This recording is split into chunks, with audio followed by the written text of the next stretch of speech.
Vamos continuar falando da estrutura da dissertação argumentativa e de que formas você pode argumentar, como é que você pode organizar seus parágrafos, algumas orientações estruturais. A gente já viu uma na aula anterior e agora vamos ver que há outras possibilidades e que você, é claro, sempre tem liberdade de criar o seu próprio estilo, de não seguir essas estruturas tão fixas, tão delimitadas ou de reinventá-las.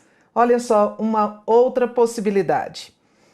Nós já vimos que o parágrafo de introdução precisa ter 2 períodos, já fizemos até o nosso checklist, certo?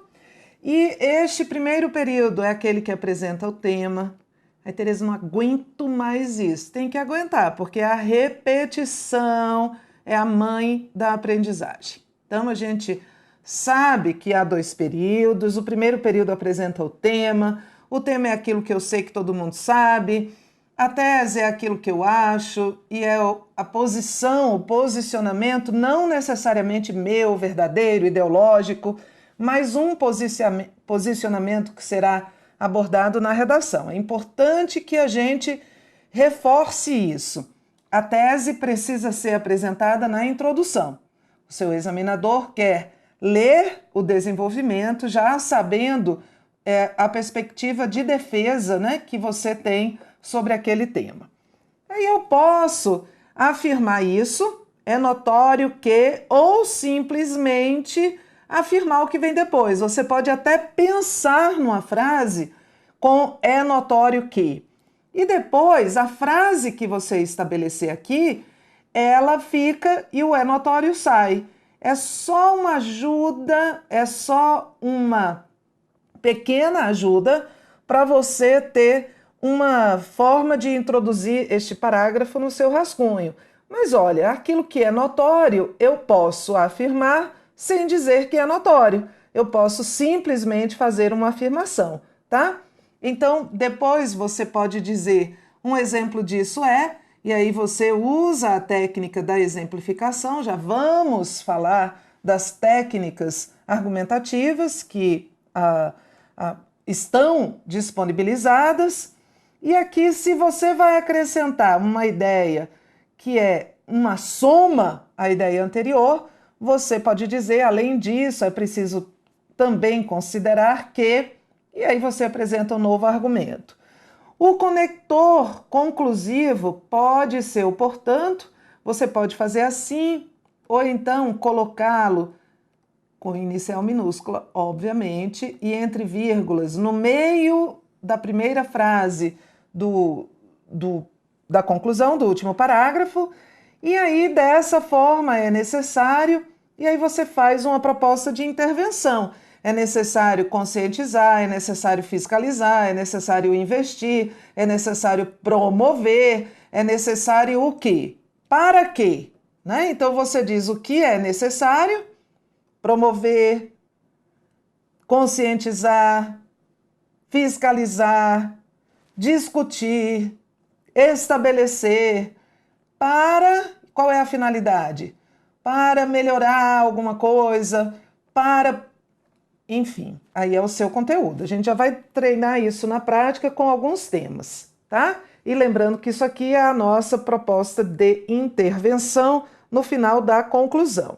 Outra possibilidade, e aí essa possibilidade, preste atenção, eu vou usar se eu tiver uma ideia que se oponha à anterior. Por exemplo, imagine que você vai fazer um tema sobre vantagens e desvantagens do uso de redes sociais.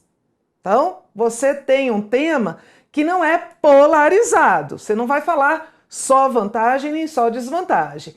Como você vai falar de ideias opostas, você, em algum momento do seu texto, vai, claro, usar um conector de natureza adversativa, que aqui eu vou usar. Então, mas assim, a gente não pode dizer que há vantagens e desvantagens, e por um lado, por outro lado, porque aí a redação vai ficar expositiva. De alguma maneira, eu preciso me posicionar. E este posicionamento é: há mais vantagens ou mais desvantagens?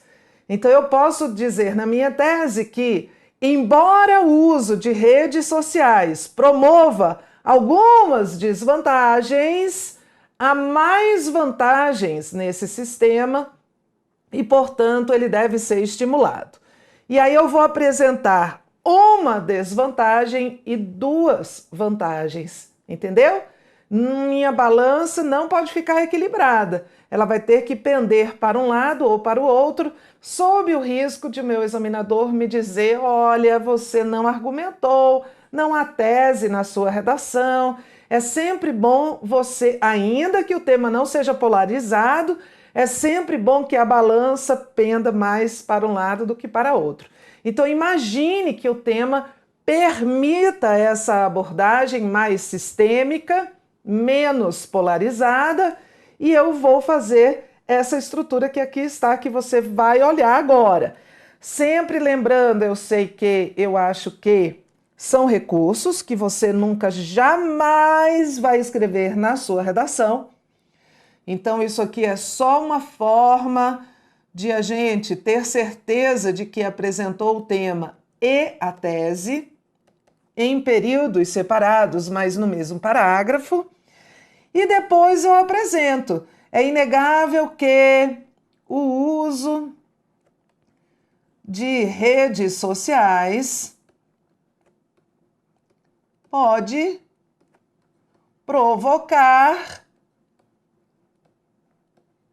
alguns efeitos danosos. Imagine que o tema seja esse, né? O uso de redes sociais, e que a minha tese seja que, embora traga algumas desvantagens, o uso é vantajoso. Um exemplo disso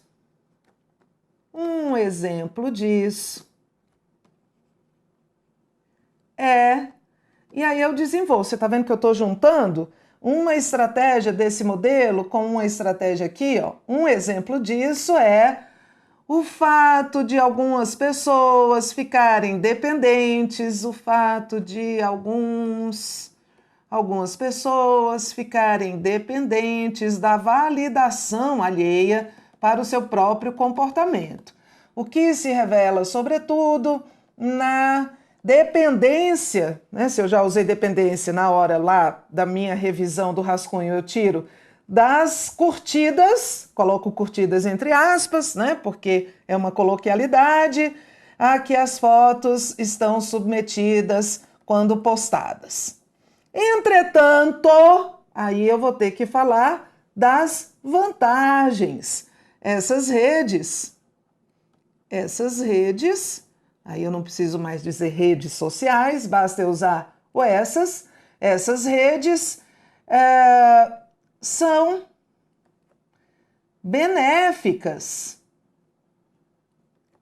à socialização do indivíduo.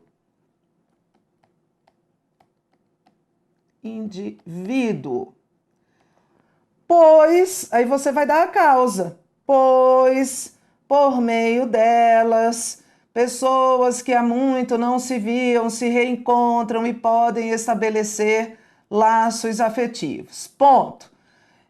E aí você vai desenvolver um pouco mais, né? Dizer um exemplo disso, ou dizer outra consequência. Além disso, olha, e aí este argumento se soma a este, e estes dois aqui se opõem ao anterior. E aí, se o tema permitir essa abordagem, que não é polarizada, que é mais ponderada, você pode usar esses recursos para fazer a introdução de cada um dos parágrafos. Além disso, deve-se considerar que a noção política de pertencimento a um grupo político, ou a um grupo ideológico, ou simplesmente de pertencimento a um grupo, pode ser estimulada pelo uso de redes como Instagram e Facebook, uma vez que, e aí você desenvolve. Dessa forma, percebe-se que, ainda que traga prejuízos, as redes sociais são um instrumento favorável à humanidade. Ponto. Sendo assim, é preciso, e aí você diz, é preciso equilíbrio no uso dessas redes a fim de garantir que não haja um vício e nem uma comparação excessiva, e aí você propõe essa intervenção, ok? Então, olha, antes de você decidir a forma que o seu texto vai ter, se a gente vai formatá-lo com é inegável que, entretanto, além disso, deve-se considerar que, antes de se decidir pela forma, você vai ter que fazer o planejamento do seu texto. Você vai ter que pensar nas relações que existem entre os argumentos que você vai usar. E aí, se forem só de adição, usa o modelinho anterior, que é este aqui que só soma. Se for uma relação ponderada, que vai contra a polarização de só há coisas boas ou só há coisas ruins, você pode usar isso. Vai depender do tema. Uma boa redação começa com um entendimento claro do tema e vai com a continuidade disso para um planejamento bem feito do conteúdo e da distribuição deste conteúdo. Você pode usar como estratégias argumentativas do conteúdo relação de causa e efeito. Essa aqui a gente sempre usa, né? Porque a relação de causa é a perguntinha por que o examinador ou que o leitor, quando lê uma tese, se faz. Se você acha que há mais prejuízos do que benefícios no uso de redes sociais, por quê? Exemplos. E quais seriam esses? Aqui eu já dei um exemplo, você já viu como é que a gente apresenta um exemplo? Um exemplo disso é o fato de que citação de autoridade. Você pode citar autoridade de maneira direta, de maneira indireta, mas tem que saber com exatidão quem disse aquilo, né? Você não tem que saber exatamente como a pessoa disse, você pode se apropriar. Você pode começar um desenvolvimento dizendo o filósofo polonês Zygmunt Bauman defende em suas obras a ideia de que na modernidade, e aí você apresenta, na modernidade tudo tende a ser líquido, ou seja, pouco se solidifica. E isso vale para relações interpessoais, fora ou dentro de redes sociais na internet. Então, olha, você citou. Ou você pode simplificar. As relações sociais, segundo o filósofo Zygmunt Bauman, e aí eu estou sempre credenciando, né? Eu sempre digo que ele é filósofo, não preciso dizer filósofo polonês, mas eu vou dizer quem ele é. As relações sociais, segundo o filósofo Zygmunt Bauman, tendem a não se solidificar, e aí a gente continua. Então isso é uma citação de autoridade, alguém que tenha legitimidade para falar sobre aquele tema. A técnica da exemplificação, ou a estratégia, ou a tática, que eu já fiz aqui, né? Um exemplo disso é o fato de que algumas pessoas, né, você volta ao vídeo, porque eu já falei este parágrafo todo, a estratégia da comparação, que pode ser por semelhança e ou por contraste, posso comparar o que se assemelha e posso comparar o que se diferencia.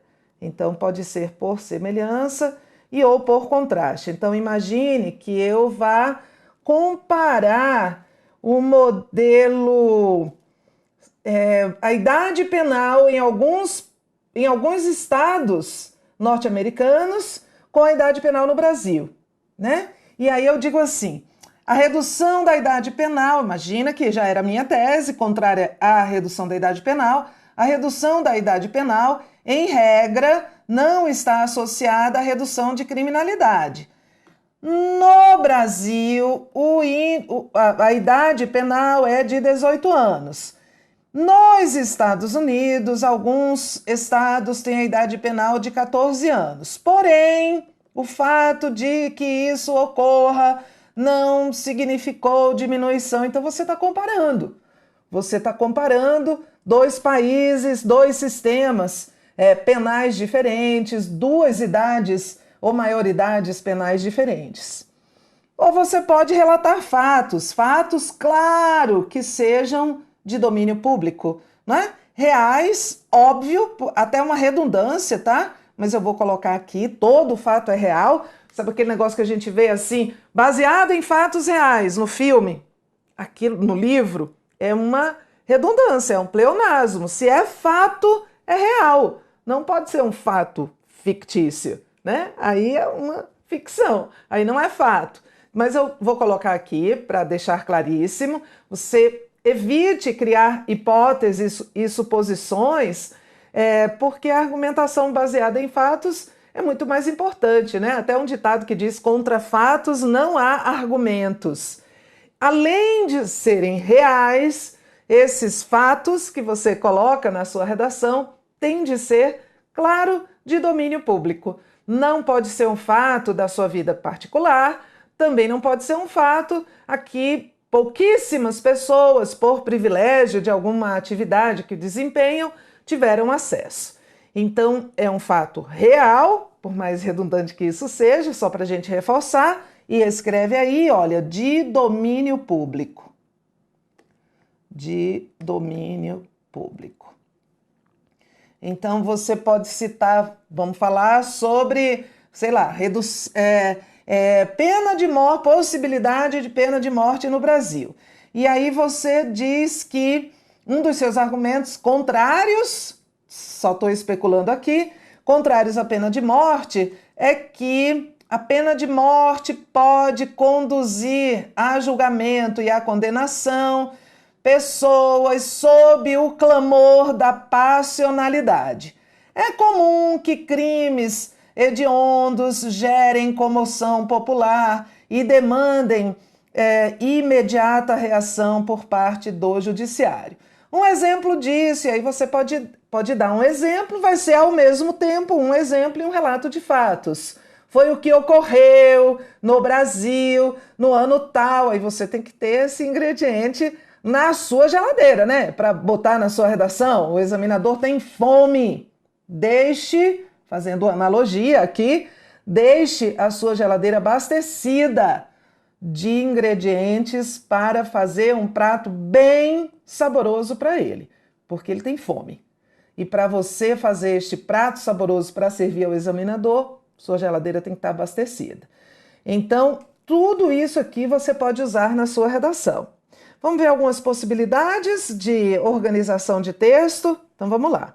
Olha só, um tema de a redução da idade penal no Brasil. Aí você já sabe que este tema é um tema local, né? Que é para falar, tem aqui, ó, do Brasil, é um tema local.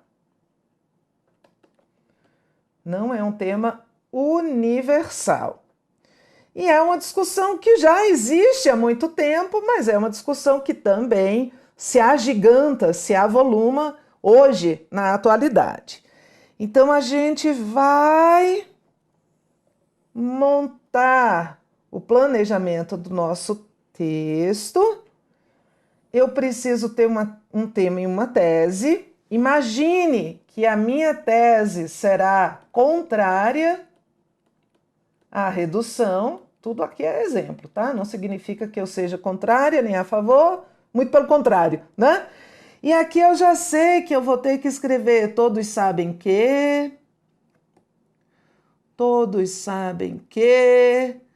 ponto, isso sai eu sei que eu acho que, ponto, e depois isso sai, porque é só um artifício para eu apresentar o tema e a tese. Então, todos sabem que cada crime de impacto produzido, provocado por menores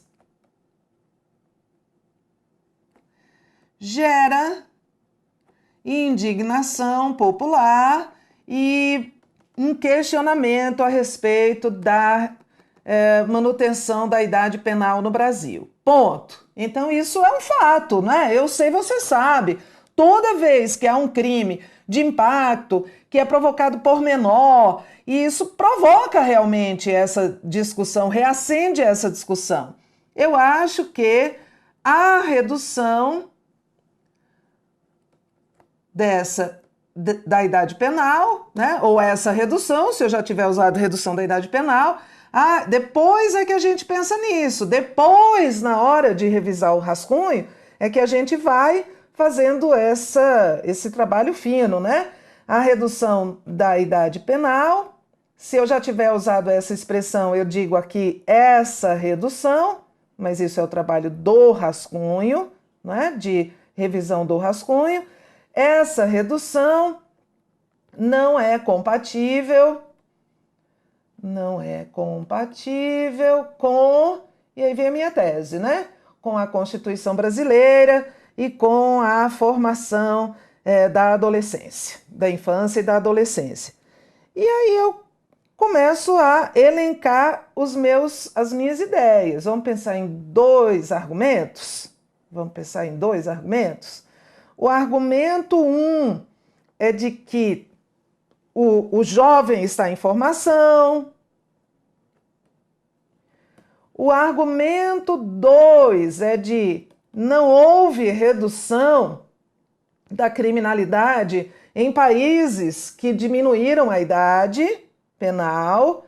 Não há redução da criminalidade. E aí eu percebo que o segundo argumento se soma ao primeiro, e aí imediatamente na minha memória estrutural eu percebo que eu posso usar esta formatação, né? Então é notório que, depois eu tiro, esse é notório que, e simplesmente é notório que. E aí eu apresento a ideia, depois eu posso tirar aqui. Além disso, já que o segundo argumento se soma ao primeiro, é preciso também considerar.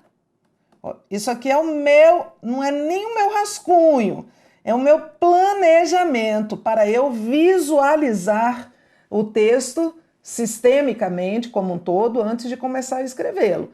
Então, aqui eu vou dizer que o jovem está em formação de valores, vou citar a Constituição, vou citar o ECA, né, que trabalha com medidas socioeducativas, vou dizer também que não há impunidade, que há medidas socioeducativas para adolescentes em conflito com a lei, que vão desde trabalhos comunitários até a internação.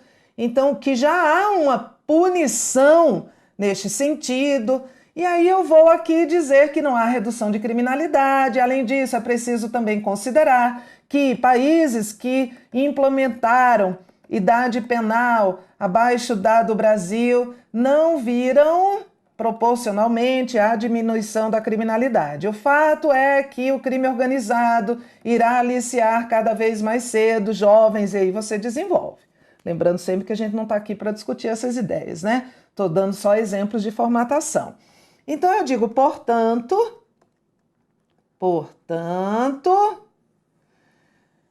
o sistema penal brasileiro deve manter a atual idade de punibilidade penal, que é de 18 anos. Sendo assim,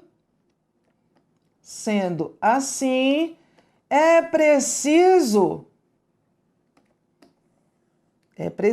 disseminar a ideia de que é um falso argumento o fato de que jovens não sejam passíveis de punibilidade, e aí eu desenvolvo a minha intervenção. Olha, a redação tem que ser pensada assim. Primeiro eu entendo o tema, depois eu defino a tese, depois eu penso nos argumentos, depois eu vejo que estrutura e que mecanismos de coesão eu posso utilizar. A relação entre felicidade e bens materiais. Este tema aqui é um tema diferente porque ele não é um tema atual, né? Ele é um tema atemporal. Nós podemos falar sobre isso hoje, assim como podíamos, né? Alguém pode ter falado disso 200 anos atrás, ou daqui a, sei lá, 300 anos alguém pode falar disso também. E universal. Posso até falar do Brasil, mas não o tempo inteiro, né? Eu tenho que manter essa amplitude universalizada que o examinador determinou ao tema. É um tema relacional, está relacionando dois aspectos, então eu não posso falar só de felicidade, nem só de recursos materiais. E eu já tenho que perceber de imediato que relação é possível, né? Os recursos materiais são a causa e a felicidade é o efeito. Quer dizer, existe uma relação de causalidade, aquele que tem mais recursos, ele vai ter mais chance de ser feliz? A minha tese é de que os recursos materiais podem ajudar, mas não garantem a felicidade. Os recursos materiais não garantem a felicidade. E aí eu vou já visualizar a organização do meu texto. De novo, monto a minha pequena tabela. E de novo eu já tenho a felicidade como tema, tem que apresentar o tema e tem que apresentar a minha tese, já sei que isso tem que ficar claro. O meu primeiro argumento vai ser, imagine, se você estudou isso em algum momento, pirâmide de Kelsen, que ele fala das necessidades básicas que precisam ser atendidas, né? Saúde, higiene, e só depois aquisição de bens materiais você pode citar, Tereza, não tem isso na minha geladeira, não. Então você, sei lá, vai citar outra coisa, de que muitas pessoas ricas, né? Pessoas ricas são infelizes. E se os recursos materiais garantissem a felicidade, não haveria depressão entre a classe alta, não haveria suicídio, né, levado por uma tristeza profunda entre as pessoas que representam esta classe alta. Você pode aqui atribuir a ideia de que outro argumento de que a felicidade é algo intangível, não tem como você mensurar, medir, precificar. É algo intangível. Intangível. Não pode ser medida. Não pode ser medida. Não pode ser precificada. Ó. Precificada com C, né, que vem de preço.